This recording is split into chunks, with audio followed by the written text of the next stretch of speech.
Welcome to Leveraging Social Media for Nonprofit Events. My name is Becky Wiegand, and I'm a webinar producer here at TechSoup. I've been with the organization for 6 years, and prior to that spent 10 years working for small nonprofits in Washington, D.C. and Oakland, California. I was regularly the accidental techie, wearing many hats within the organization, so I've been in the position of trying to make the best technology decisions for my organizations without always having the best expertise and training. Joining us as our expert presenters today, we have Ritu Sharma, who is the Executive Director and Co-Founder of Social Media for Nonprofits. And they are an organization committed to bringing social media education to nonprofits worldwide. She convenes thought leaders and practitioners in the social space with TED Meet Twitter style conferences around the country. And you can find a list of those on their website at Social Media for Nonprofits, or sm4np.org. Also joining us is Tracy Kosalarshan. I forgot how to pronounce it already, even though we just practiced it. She is a marketing manager at Eventbrite, where she works to help deliver more value to nonprofit event organizers. She's spent years managing marketing programs at American Express and OpenTable. So we're so glad to have both of them joining us, one with the real vetted experience in working with nonprofits and social media, and the other with a lot of expertise in working with nonprofits and events. So hopefully combining the two, you'll walk away from today's event with a great start on how to leverage those social media channels to improve your nonprofit events. And we know that there are also libraries likely joining us who host a lot of events, and we think many of these principles that they'll be talking about will be just as applicable to you. So hopefully you'll find the same. Also assisting with chat, you'll see Ali Bezdikian, who is an interactive events and video producer here at TechSoup, and she'll be there helping you with any tech issues and making sure that your questions are flagged for the presenters. Quick look at today's agenda. I'll do an introduction of TechSoup for those of you who are not familiar with us. We'll do a quick poll or two to see where you're at currently with your events so that we can best serve your needs in this webinar.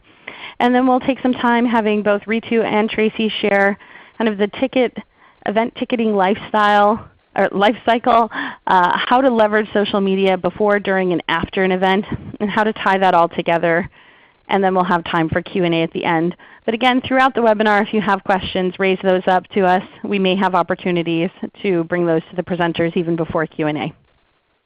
So TechSoup is a 501c3 nonprofit, and we're working towards a day when every nonprofit, library, social benefit organization on the planet has the access to technology, knowledge, and resources to operate at their full potential. We've been doing this since 1987, serving organizations in more than 60 countries and delivering more than now $4 billion in IT savings to those organizations. We have a wide catalog of donations available to you. If you're a nonprofit or public library, you can find all of these at TechSoup.org. So now on to learning a little bit about you, our audience. We have about 270 people on the line right now. And so I'd love it if you could click on their screen to let us know what are the primary events that your nonprofit or library organizes. And if there's something that's not reflected on this brief list, feel free to chat it into us. Do you mostly hold fundraisers and galas? Do you mostly conduct training events? And trainings we're broadly applying. So if you're a library, for example, and you hold educational events for your audience or your patrons, or for students, those could be considered trainings. Do you host mostly conferences? Do you hold small community gatherings? Or other? So let us know. We have some people chiming in the chat window saying webinars, special events, county fairs, free art and music programs, concerts. Let's see, Habitat builds houses, lectures and panels, housing fairs, recognition events, volunteer harvest. Interesting. So we know you can't see all of the chat questions coming in, and so when there are things that are chatted into us from the audience that we think are particularly useful, we'll do our best to chat those back out to you to share that. It's one of the limitations of our platform. Lots of people are chatting in that they do live shows on the web, health fairs, that they have races and 5Ks, fundraising galas, music festivals, arts promotions. This is great. So a lot of different types of events. Oh, I like fishing tournaments, kayak races, book drives, tax preparation. Terrific. So a lot of different types of events going on out there. But let me go ahead and show the averages from this poll so far. About 44% hold fundraisers and galas of some kind, and about 21% have small community gatherings. So we know that there's such a wide variety of types of actual events. So we tried to capture in big chunks some of the purposes of those events with this question. And this will help our presenters speak to your needs a little bit more specifically, hopefully. Let's see, the next question is how many people attend your events on average? So do they tend to be smaller than 100 people? Do they tend to have 100 to 300? Or are they pretty large events with 300 or more? We know this isn't capturing every area, but this will help, again, give us an idea of the types of audiences that you're reaching with your events. And thank you everybody for all of the great comments that are coming in about the types of events that you host with your organization. It makes me want to go sign up for some. They look like a lot of fun. So let me give just another moment for these responses to come in. One participant said that they have an event that has more than 25,000 attendees, so that's a pretty huge event. Oh, and another one bests that one, saying their festival hosts 53,000 attendees. So that's terrific. It's a huge event. All right, well let me go ahead and show the results here. So around 50% of our participants are hosting events that are primarily under 100 people on average, and 35%, 100 to 300, and 17% are hosting those bigger events, which we know, again, these are just ranges and that they can vary a lot from organization to organization. So I'd like to go ahead and have our first presenter join us on the line.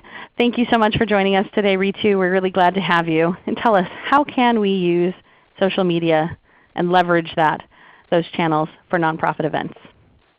Hi everyone, welcome. Thank you for joining us here today. As you know, I'm Ritu Sharma, Social Media for Nonprofits. I'm the Executive Director, and I help find this organization or start this organization. My primary lens, that you've already heard my bio briefly, my primary lens in this conversation today is going to be sharing with you my experience organizing about 50 conferences over the last 4 to 6 years, about 30 of them in social media for nonprofits, and then about 20 of them in the for-profit sector.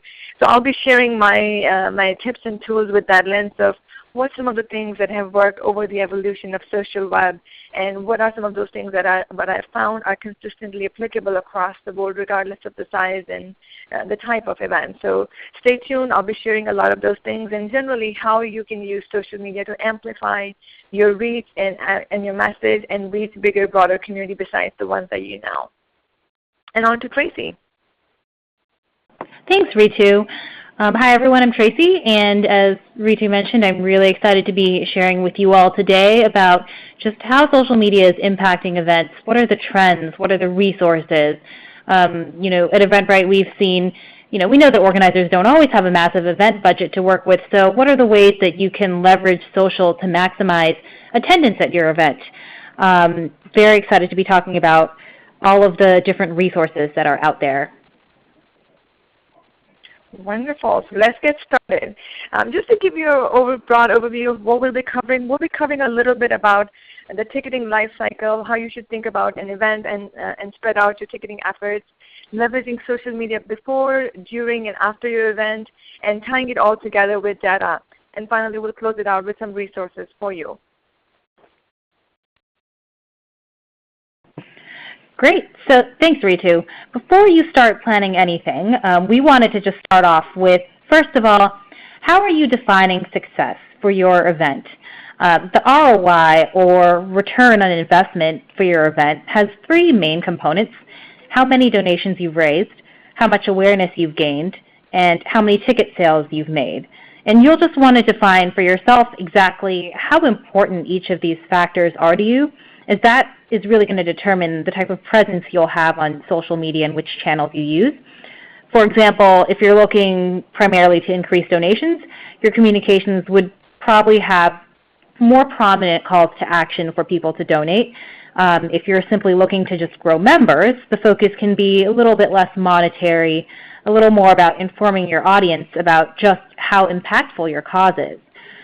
The one thing to keep in mind for all of these is that even if you're looking to maximize ticket sales, awareness is a key driver for all of these, even though it's harder to quantify. So you'll want to just make sure that you're not ignoring that side. Moving on. Now that you've figured out your goals, you'll want to start planning.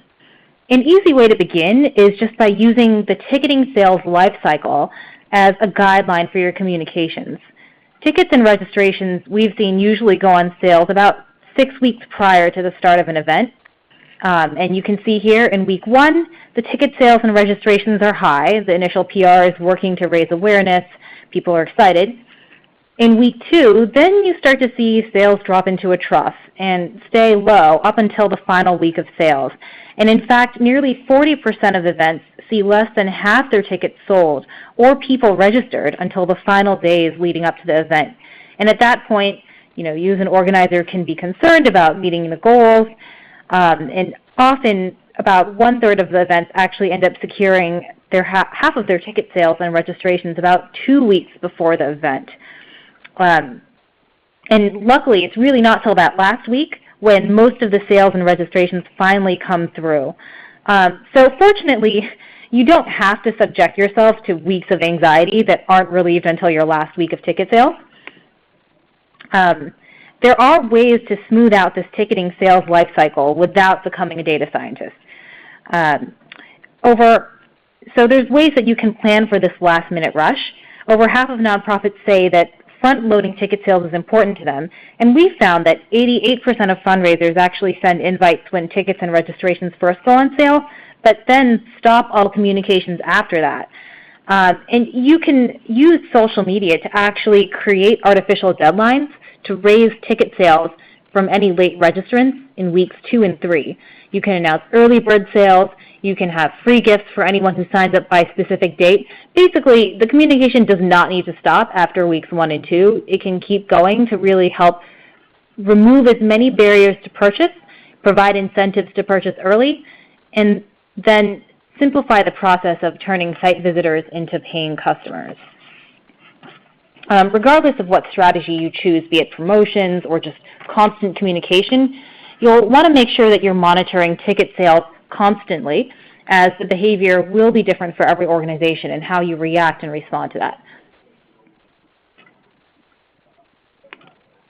Okay, so moving on, we're going to talk a little bit about how do you now really actually apply what Tracy just said, thank you Tracy, on how you can look at the ticketing life cycle and how you can influence that ticketing life cycle. For the first part of the presentation, we're going to focus on what you can do as a nonprofit before the event. What are some steps you can do to be prepared for a ticketing cycle influence? So here we're going to go ahead and look at what are some simple tips and tools that you can apply. My very favorite and the very bare minimum that every nonprofit, in my opinion, and that for that matter, anyone that does events and has social media as part of their role should look at is a very, very good communication and content calendar. This is your biggest tool, believe it or not. Just having a nice Mont Blanc pen does not make you a best-selling author. Similarly, knowing all the different social media platforms doesn't necessarily make your nonprofit a social media savvy nonprofit or create a best-selling event just by itself. It's really knowing all the tools and how to use them to each of their strengths is what makes it, what makes the magic happen on social, whether it's with Ice Bucket Challenge or it is with a sellout event. So in this very simple tool, you want to create a communication and content calendar for your event as part of your event marketing strategy a good 6 to 8 weeks in advance. You want to start from the day of the event and walk backwards or work backwards until the very first invite goes out. This is really important. What I suggest that you do as a nonprofit or as an event planner or social media strategist is to look at how many weeks you have, you have 6 weeks, 7 weeks, 8 weeks. You make that many basically chunks of tables in your Excel spreadsheet, and basically you have 4 or 6 sections, however many weeks you're going to give yourself. And in each of those sections, you can count them as columns. In each of those columns, you're going to write down what you're going to do in that particular week, and you can see a whole image basically. What you'll see is, okay, starting with week 1, I'm going to do a blog post. I'm going to create a registration page. I'm going to create a Facebook page. Week 2, I'm going to do a social media campaign on say Twitter or on Facebook. I'm also going to post twice a day on Facebook about it. I'm going to create an event on Facebook and post about the theme. So you simply break down everything you possibly think you need to do to be successful, and you start putting it down in these 6 or 8 columns and do it by week. And then this way you get to see, okay, I did an email newsletter blast on week 1. I can do another one at week 4 and then do another one at 6 weeks. So you could kind of easily move things around to make sure they're evenly distributed, that you're not too heavy in one week and very light in the other, and just put down all the different pieces, whether it is volunteer outreach, whether it is board member outreach, or others. So you could simply arrange all of these things. In my opinion, the number of columns are basically the number of weeks you have up until the event week. So if you're sending it out 6 weeks out and you're opening up your event, do that. If you're sending 10 weeks out, you have 10 columns basically.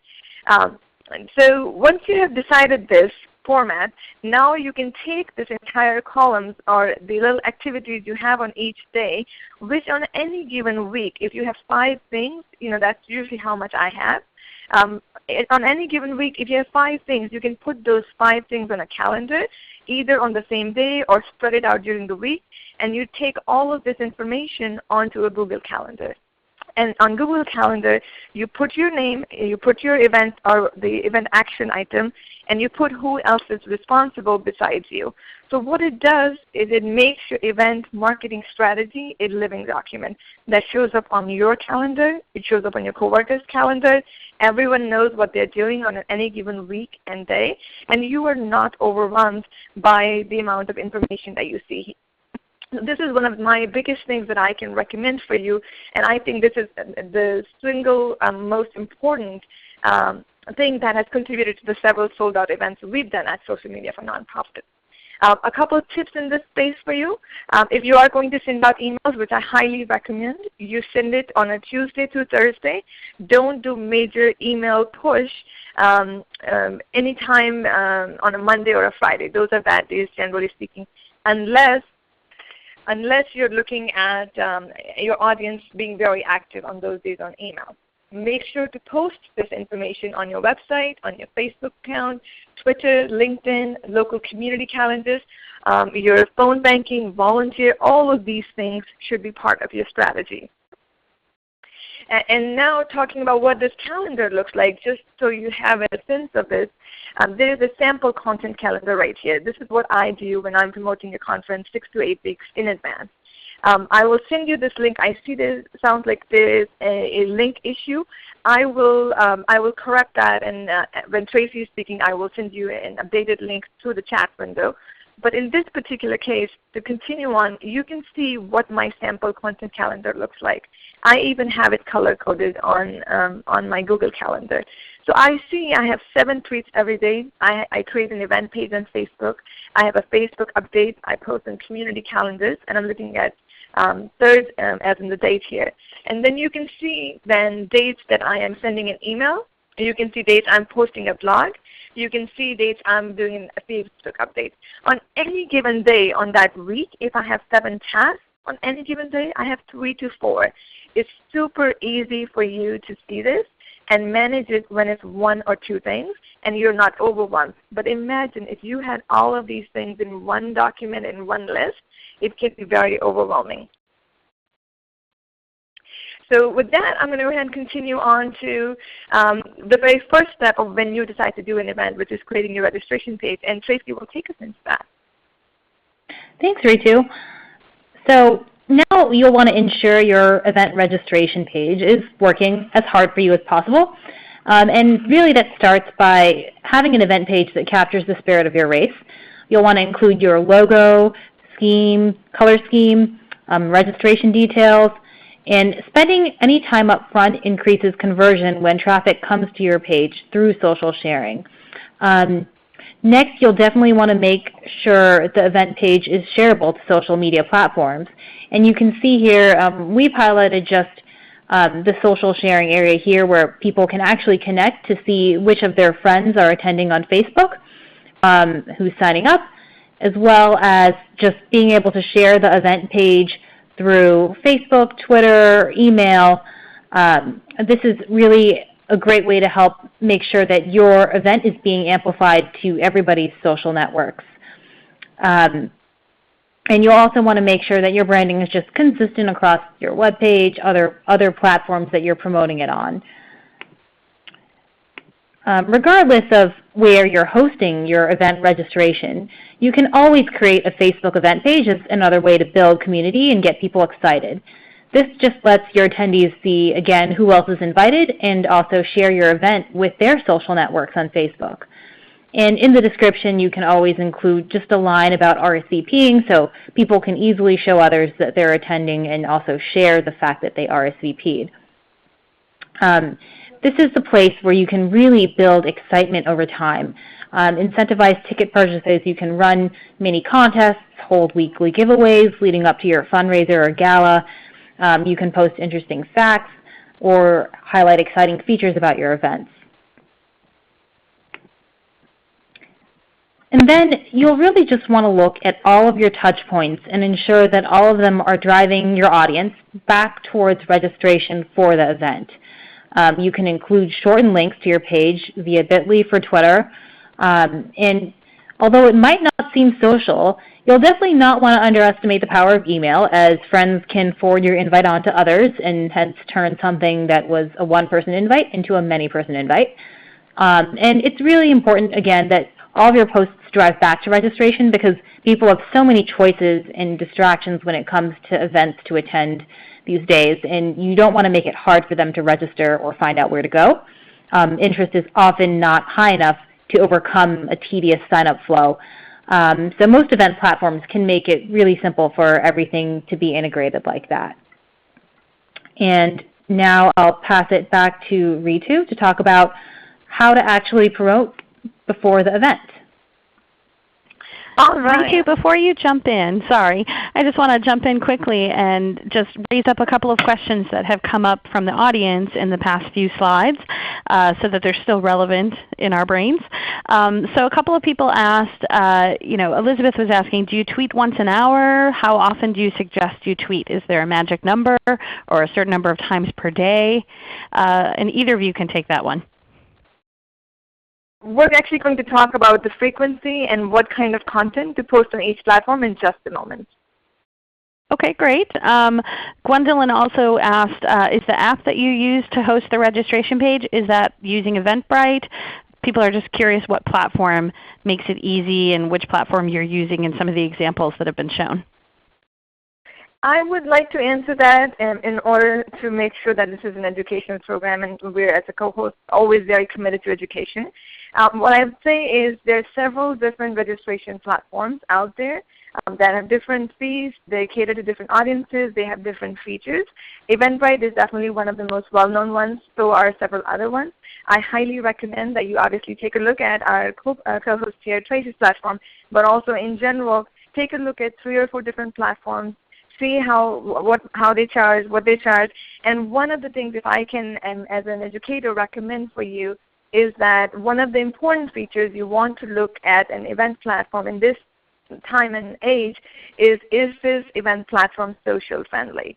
Does this event registration platform allow you to easily and intuitively share your event very extensively with the social platforms, whether it's Facebook, Twitter, and LinkedIn and whatnot?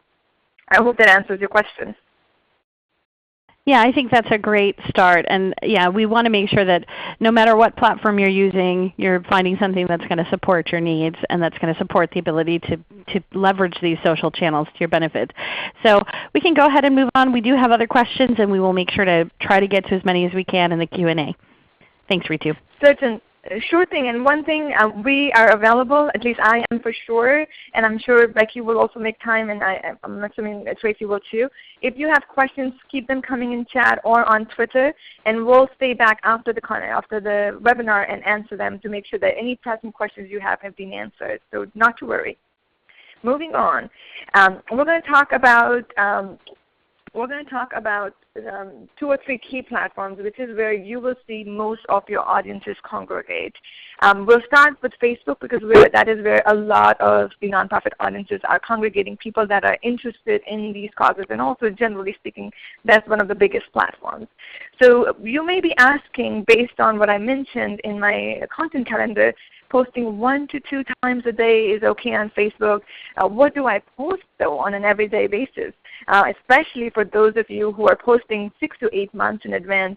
Many of you are going to make sure that your event is at least a couple months out when you start promoting.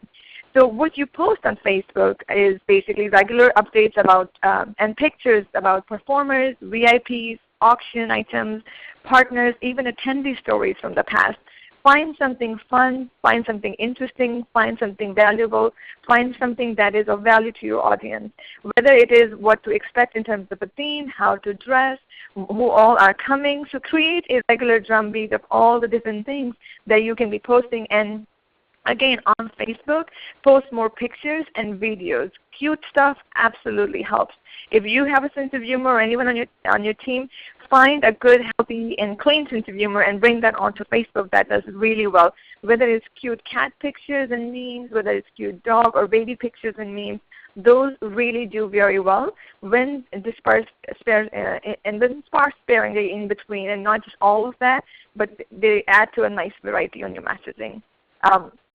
As attendees register on your event registration platform of choice, you want to invite them to RSVP on Facebook when you create the Facebook event.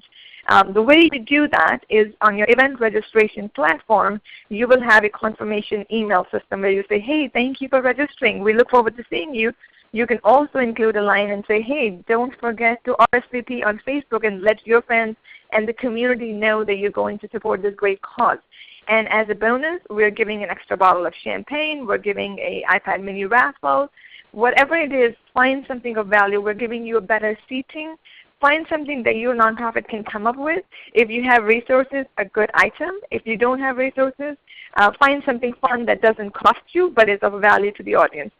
We have seen our numbers jump 40 to 50% when we offer a nice incentive, and it doesn't have to cost money. So that's a very good way to get people to RSVP on Facebook, and then you get in front of all their friends and family saying, hey, I'm going, and they're like, oh, where is my cousin going? Or where is my friend going? And they're interested in joining too.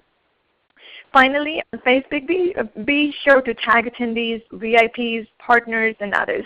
Whoever you are connected to, make sure that you are connecting with them and tagging them as appropriate if you're able to. That really helps amplify the message. So why do we keep emphasizing shareability? Just wanted to go into a little bit of stats about why it's important. We've seen every day over 5,000 Eventbrite events are shared on Facebook, and over 1,500 are shared on Twitter. And the power of social media really becomes evident when you consider these numbers. Each attendee will have an average of 130 social media friends, and people are 3 times more likely to get a ticket or register at mobile when they see that a friend is attending. Through the connections of those friends, amplifying even more, each attendee has the potential to reach nearly 17,000 other social media users. So, that's when you take that into account across all platforms, really, really valuable. We've also seen that each additional share drives about $3.23 extra in ticket sales, so there is a monetary value to it as well. And why does social media marketing work to increase ticket sales?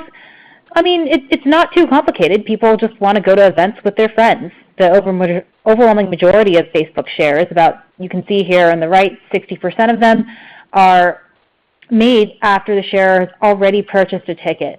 So your attendees are telling their friends that they've gotten their ticket, and that inspires 20% more additional ticket purchases.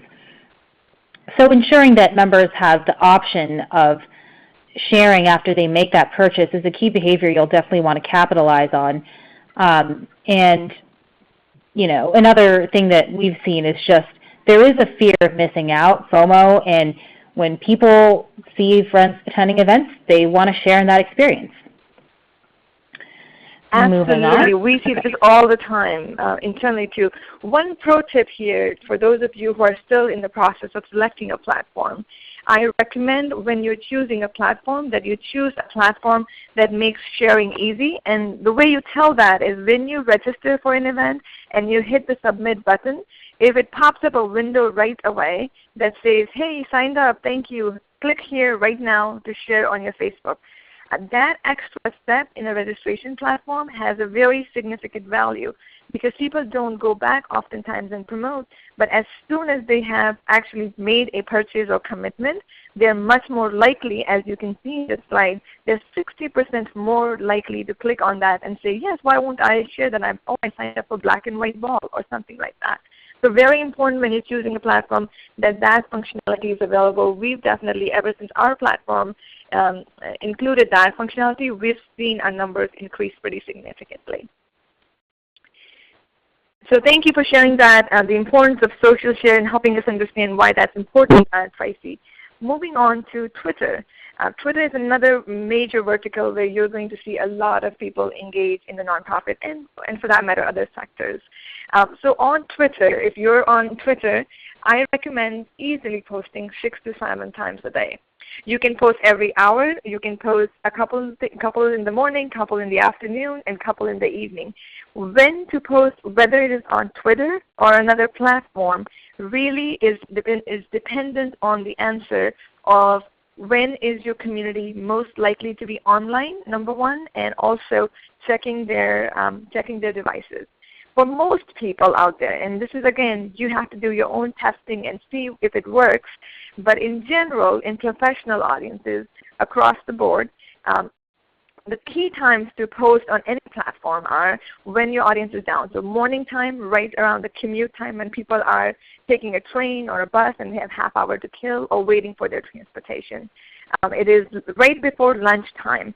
It's almost time to eat, but it's not quite, and they're kind of jittery and they're killing time, and then well into the lunch hour. Another slot of time that works really well is right around 3:30. There's been post-lunch work buzz, 2 to 3 hours of work, and then they've got, itching to take a little break, and they scroll on their phones. And then finally around the time of ending the work time and commute time, and then one more time again is a big buzz around after dinner period when people have finished their dinner arrangements and meetings, and they're now again available. Now these are just very general guidelines. You have to test and then observe in your own daily life when are you most likely to be online and free to look at it. Now, we'll share with you some tips and tools later in the presentation on how you can make it easy and kind of pre-schedule a lot of things.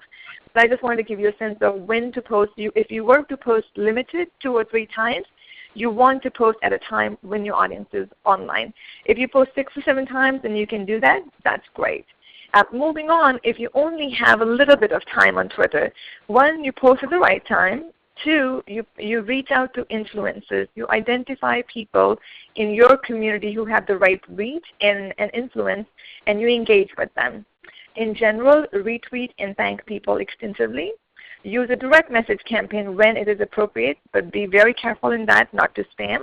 And finally, when you're creating an event, keep in mind a hashtag for your event. For our events, all our events have the hashtag #SM4NP, which is our name, social media for NP, nonprofit. It allows you to really capture and catalog all conversations pertaining to an event. Choose a hashtag for your event that's no more than 5 to 8 characters. Beyond that, it starts to take too much space. You want to choose a hashtag that has some meaning, whether it is a shortened name for your organization or cause or the theme of the gala, and then you can always use 12, 13, 14 at the end to demarcate with the ears if you want to demarcate your conversation. So those are some best practices for promoting your events and in general your nonprofit on Twitter. And finally, we're going to look at LinkedIn. LinkedIn is where a lot of professional audiences go. If either your donors or your constituents are in that category, you want to spend some time on LinkedIn as well. You want to participate in industry groups. There are groups in LinkedIn, and that's where the money and magic happens on LinkedIn, in my opinion. That's where you get in front of the right audiences. That's where you establish your thought leadership. You can also create your own group, but know that it's a lot of work to create and cultivate and manage a group. So if you do decide to create a group, and if you're at that point, for some of you who are advanced, you want to pre-approve and invite all your event attendees to LinkedIn. That way they're not waiting for you to approve. In general, use some exclusive content on LinkedIn or Twitter or Facebook for that matter. But people like to see some exclusive content for those platforms because they may only be on that platform and have that connection with you. And that gives them an incentive to go check out each platform when they know that it's not the same content. A couple pro tips for just some highlighting some advanced practices. Engage with influencers across the board on different platforms. Create and promote an event hashtag. Write and place guest blogs with aggregators. And aggregators are people who touch many different organizations in the same category. For us, TechSoup is an aggregator because TechSoup serves a lot of different nonprofits under them. So when we do an event, we often reach out, for an example, to TechSoup to help us spread the word because they serve many of our audiences. Design memes and visuals, like I said earlier, it's a great way to engage with people and get them to comment and like and smile. So it becomes more of a conversation and not just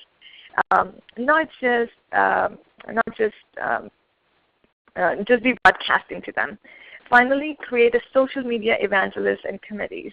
And that looks like basically asking 10 of your topmost engaged community members to be formally called evangelists for your nonprofit. So whenever you post something, you send them a weekly email and you say, hey, we're doing this event. You are our evangelist committee. You're going to help us reach broader audiences. So when we post a blog, a tweet, a Facebook, we write down all of those options in an email and we send it out to these 10 people to share, comment, like, and help you seed and precede and amplify the conversation so you can manage organically the Facebook feed, which is showing some of the messages with a lower priority. So this will help you get there. By the way, I did test the resource or the bit.ly link, and it works for me, but I will test out a non-bit.ly link and send that over to you through chat window shortly.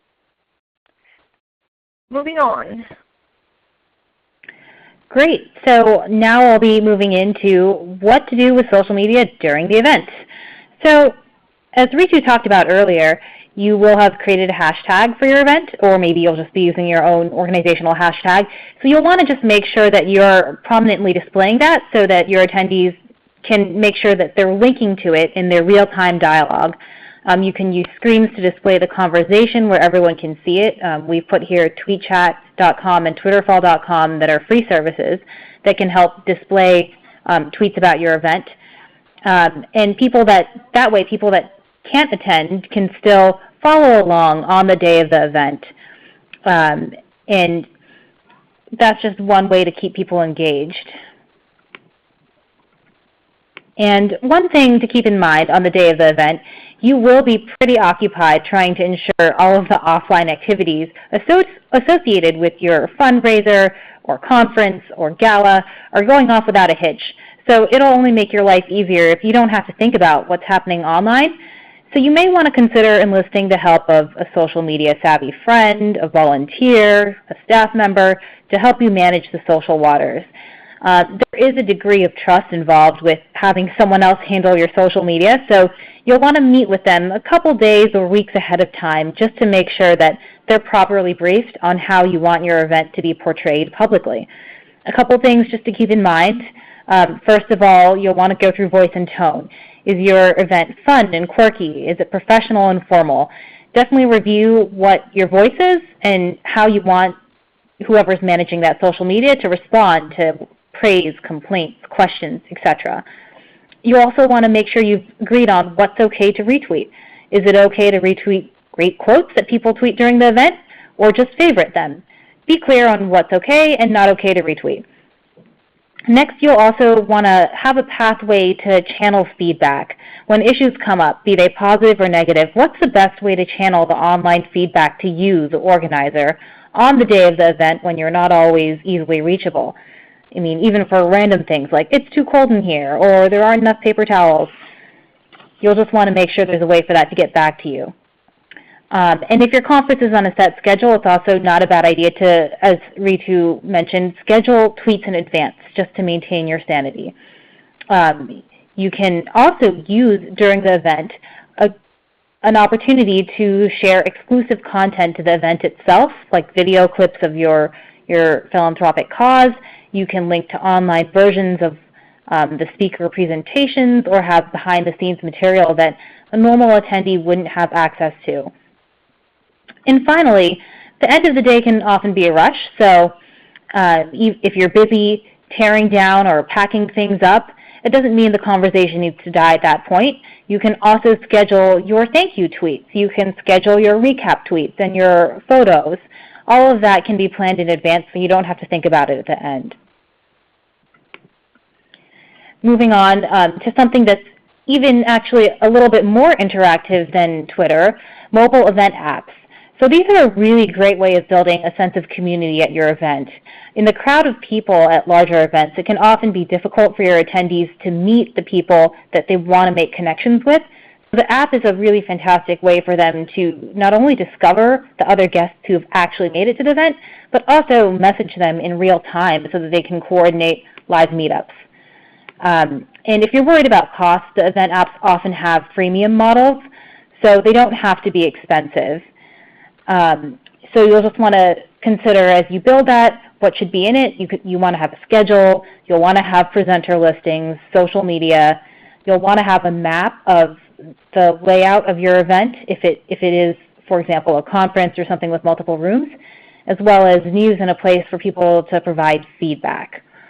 Another way to leverage the interactivity of the app is you can use it to hold contests as well as interactive Q&A. It's also a place that has real estate for your sponsors, so you can potentially get extra revenue from sponsorships through your app. Now, passing it back to Ritu.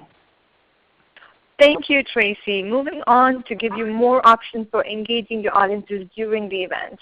So there's several options that, especially given that many of you today that are joining us are in fundraising and gala-based events, I wanted to point out a few tools here that you can use to really make your attendee experience even more engaging. You could use tools like BidPal, Auctions by Cellular, mGive, Tax2Give. These are all different ways you can engage your audiences in a more social and mobile way. I'm going to give you a very quick example. BidPal was used here. Again, we're not paid by BidPal to say this, but I know from personal experience that BidPal supported this particular event, Leukemia and Lymphoma Society, and they had this live thermometer on the wall, which was amazing to see it go up. Everybody had a smartphone, and the audience members that did not have a smartphone through this company was provided to them. Their fundraising was about 80 to 90% more than the last year. And when we kind of dissected it, we found that the reason was that people were able to really stay engaged throughout the entire evening and not just at the beginning and end. They were really engaged throughout the evening, checking on their phones, competing with their table mates and other people. So it actually extended the life of the auction for entire evening instead of just discrete 10, 20-minute windows before and after.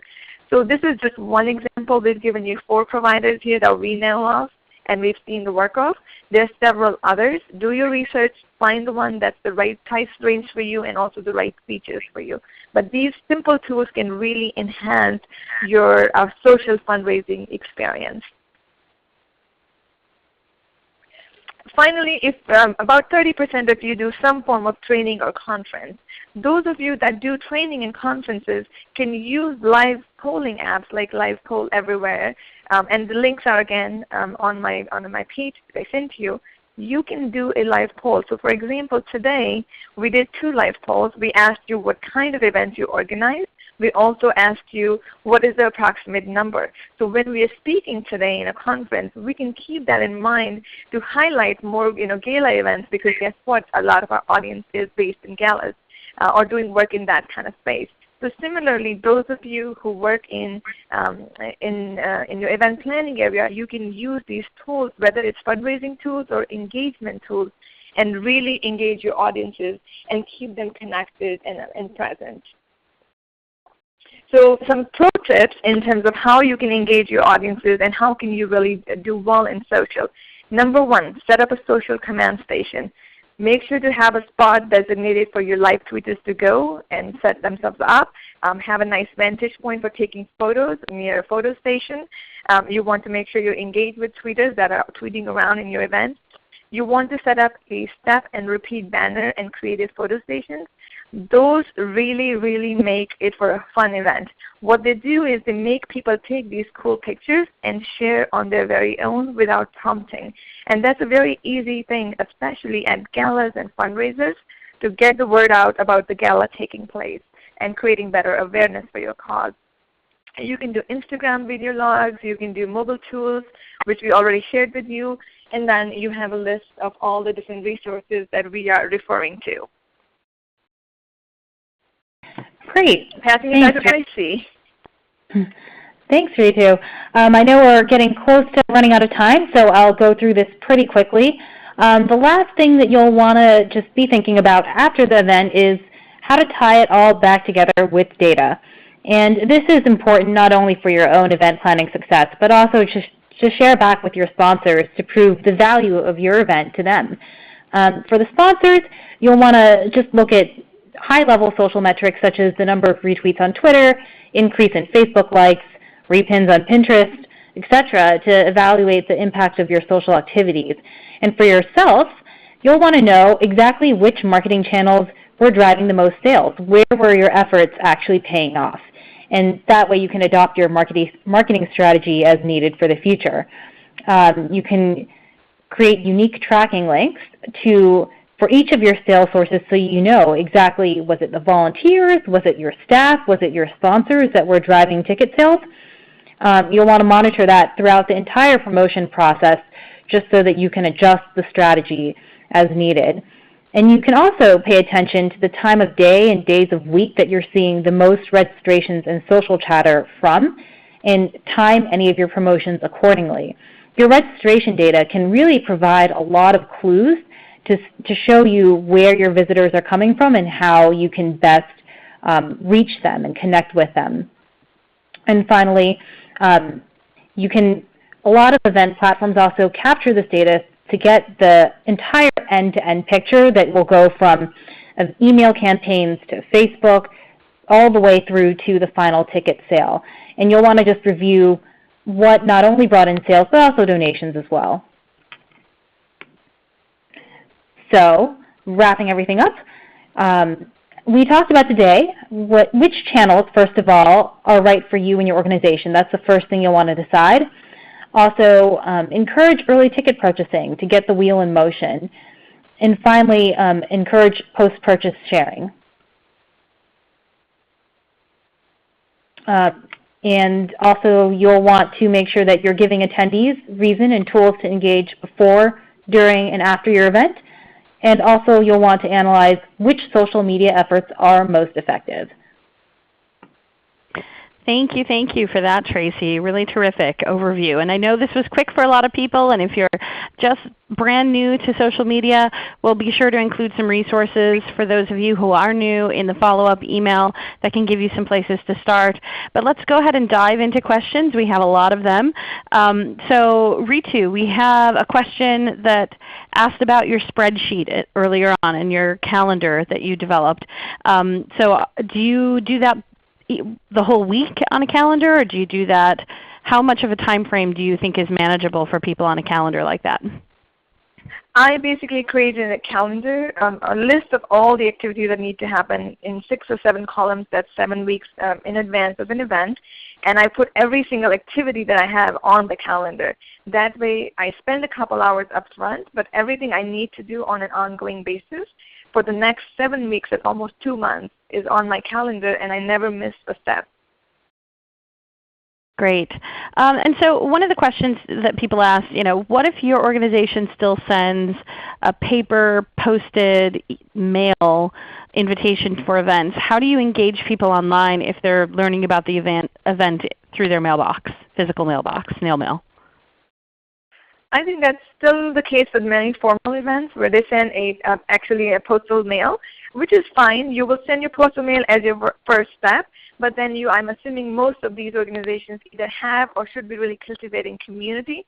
You still follow through in engaging those people, posting pictures of that postal mail. Hey, I hope all of you got this today, and then start the 7 or 8 week, whatever is your calendar clock from that point on. As if you have a longer time period, say 6 months or 8 months, then you have a little sparse, 3 or 4 activities a week compared to 10 activities a week when you get into the 6-week zone.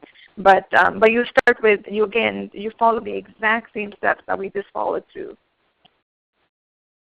Great. So Sherry asks, this seems like a lot of work for a small organization with a really limited staff. How do you recommend doing this? Is there a way to make it a little more efficient and control the content and messaging so it's consistent, especially if you can only do it for a second here or there a couple times a day or a couple times a week even? My suggestion for that is I shared my magic sauce with you. Basically, we are a 1.5-person team. For the most part, it's 1-person team. We do 15 events in 13 different countries, 13 different cities, 3 different countries.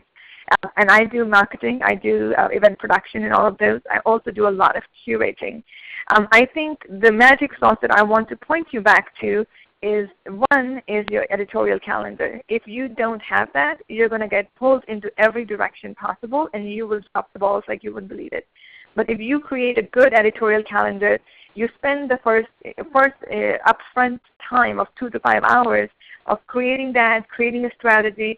You only have 2 or 3 little things to do on a given day. And you can also automate a lot of those things through Hootsuite or something, and you can deliver even with a 1.5-2-person team. So I definitely encourage people. It's very easy to get caught up in the social flow of wanting to do everything, but unless you have a good calendar and strategy in place, it's very hard to stay focused and disciplined.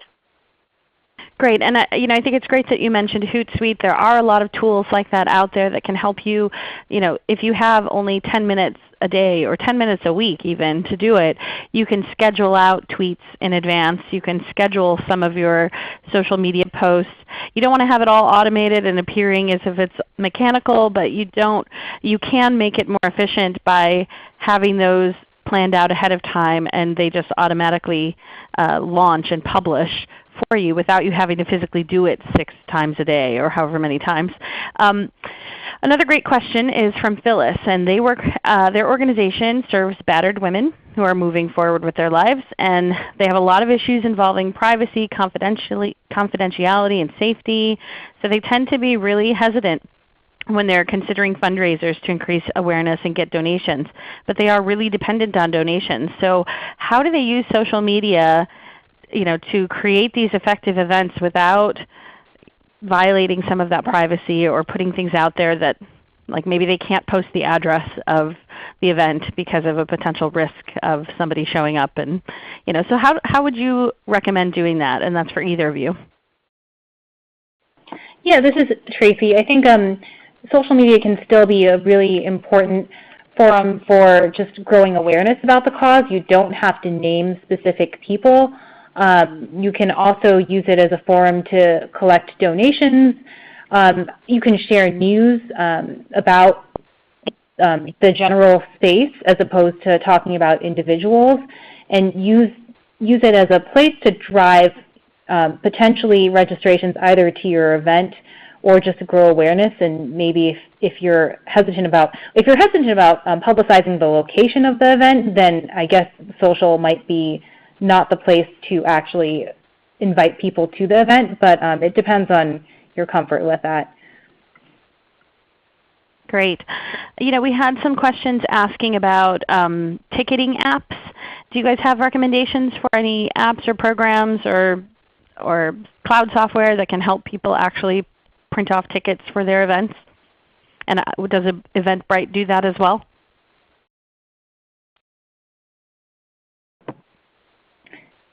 Ritu, I wasn't sure if you wanted to take that or. Oh, I was going to let Tracy. There are several sure. different. I was going to say there are several different ticketing registration platforms that actually have their own apps that plug into Facebook and other platforms. But I'm sure Tracy has more industry recommendations on that one. Yeah, absolutely. The one I'm familiar with, in the past we've used Boomset, but there are quite a few. Boomset also prints like name badges. There are a lot of different partners I would recommend as well. I saw someone had a question on polling apps, and with that we've used Slido, and SurveyMonkey is a free one. SurveyMonkey doesn't actually have an app feature, but it does. It's good for post-event surveys. So there are a lot of. I almost not sure like if I want to push one partner over the other, but there are definitely a lot of printing opportunities out there. Terrific. And with that, I'd like to say thank you to both of you for taking the time today. We are just about at the top of the hour, so I want to wrap this up with inviting you all to attend other webinars that we're presenting that are coming up. We have just started our Storymakers campaign, which is our annual digital storytelling event and challenge. This year there are $13,000 worth of cash prizes available to the best digital stories in 2-minute long short films that you can even film on your cell phone, and also even 6-second or 15-second Vine or Instagram videos that you can submit. So if you're interested in potentially winning some prizes and getting the word out about your organization or your cause or the heroes in your own community, feel free to check into some of our upcoming Storymakers events. We also are doing some webinars on Giving Tuesday and end-of-year fundraising coming up on September 4th. And again, those Storymakers events that you'll see listed there. And then we'll have an event focused on how to get grants and funding for rural America and small communities on September 18th. So we hope you'll join us again for one of those events. Thank you again so much, Tracy and Ritu. And thank you also to Allie for helping on the back end. Lastly, I'd like to thank our webinar sponsor, ReadyTalk, for providing the use of this platform to make these webinars possible for you on a weekly basis. They provide the use of ReadyTalk 500, which is what we use today, and that's also available for discount in our catalog. Thank you so much, and please take a moment to complete the post-event survey that will pop up on your screen once you close out of today's webinar. We'd like to use your feedback to continue to improve our webinar programming. Thanks so much, everyone, and have a terrific day. Bye-bye.